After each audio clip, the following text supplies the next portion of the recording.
Good morning, Fern followers. Another video today, and we're going to talk about how to stop a dog from jumping up you. So if you are standing in front of the dog and the dog comes towards you and jumps up you, sort of paws at you and scratches at you, a lot of people don't want that, so we're going to talk about how to do it, or how to stop it, how to show the dog that we don't want that. Now, first of all, I don't mind my dogs doing that to me, because in my opinion that's their way of coming up and greeting me and showing me appreciation and affection, and that's sort of how dogs greet each other. One thing I don't want is a dog putting their feet any higher than my shoulders, so if I'm playing with them on the floor or sitting up, I don't want them coming up and putting their feet higher than my shoulders. That to me is a sign of a bit of dominance or leadership, and I don't want that from a dog. But I don't mind as I'm standing up, I'd encourage the dog to come and climb up me and greet me and be welcoming and friendly to me. What I don't want though is I don't want my dogs to do that to other people as they visit my house. So before anybody comes to my house, if I know somebody's coming, I'll always text them or send them a message, or I'll greet them at the door and say, don't stroke the dog, don't pay the dog any attention if she comes running at you, or if she jumps up at you or anything like that. You only stroke the dog when she sits on the floor. And this one knows already that she can try her luck by jumping up, but if you don't reward that, she'll sit down and look up at you. And in that case, then people come in and stroke her. If she does come charging towards them, I ask them to just fold their arms, turn away, turn the back and look disinterested, because the dog will soon figure out, I'm going, what do I need to do to get this person's attention? And they know pretty soon to just sit there and wait.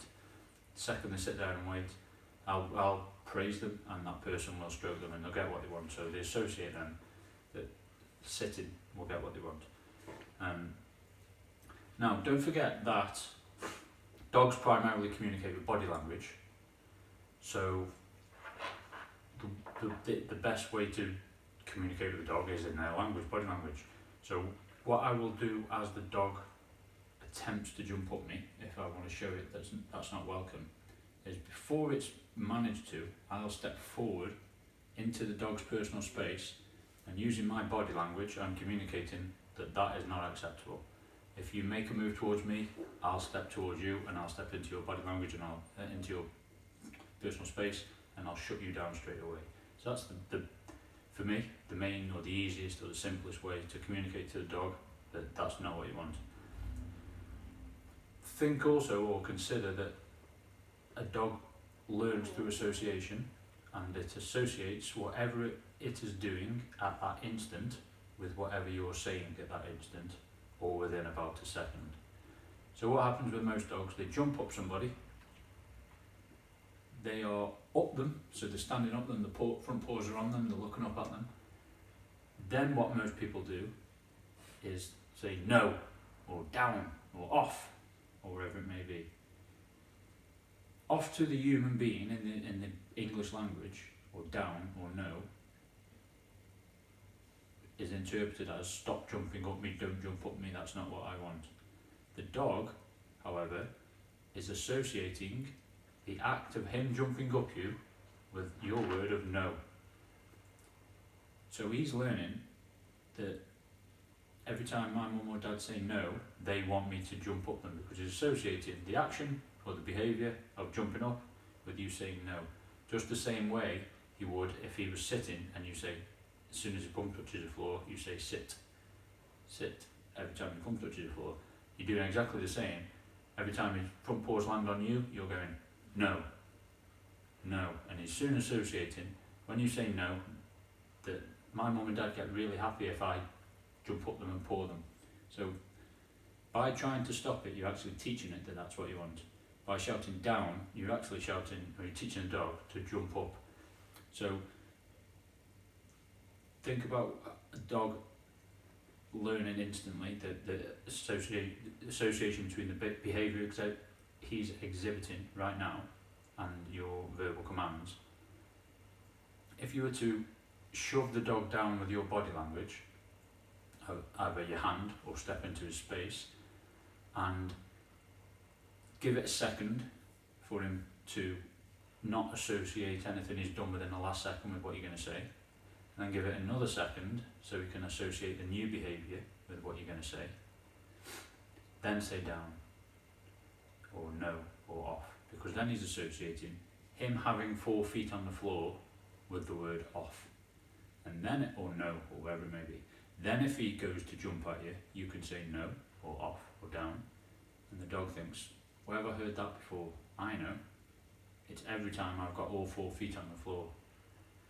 So what we're trying to do is show the dog that that's not what we want. I'm going to show the dog that what it is that we want, i.e. it's 4 feet on the ground, and then we're going to give that a command, no, or down, or off. So we're associating the behaviour we do want with the command, not the behaviour that we don't want with the command.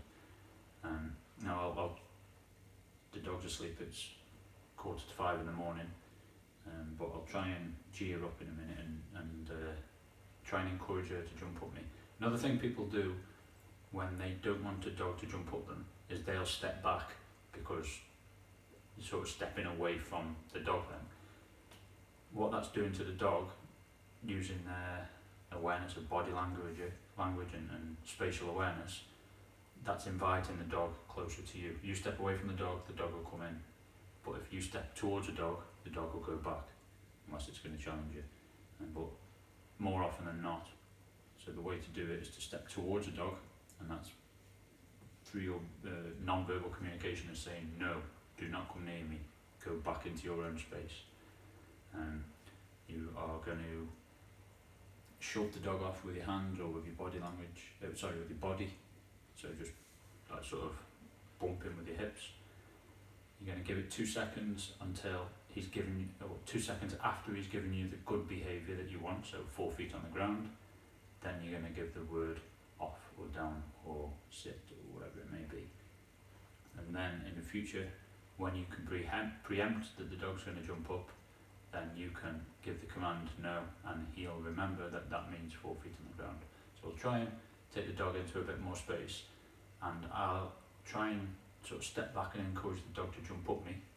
And if I'm successful and I can get it on video, as the dog's about to jump, I'll step into her space. I'll count to 2 when I get that good behaviour, and then I'll praise it. And then she'll soon learn the association with 4 feet on the ground gets me praise. 2 feet on the ground, Daddy steps into my space and I don't like that. So we'll see how we go. Mickey, good little sleep. Come on in. Come with me, little girl. Come on. Where are you? Come on in with me. Good girl. Good. So I'm going to try and encourage you to jump up me by stepping back. I'll probably pat my knees. Come on. See, she knows not to do it. Come on. I'm crouching sort of down, so I'll step forward then. So I'm going to crouch down, try and encourage her up me. As soon as I think she's going to, I'm going to step forward. Come on in.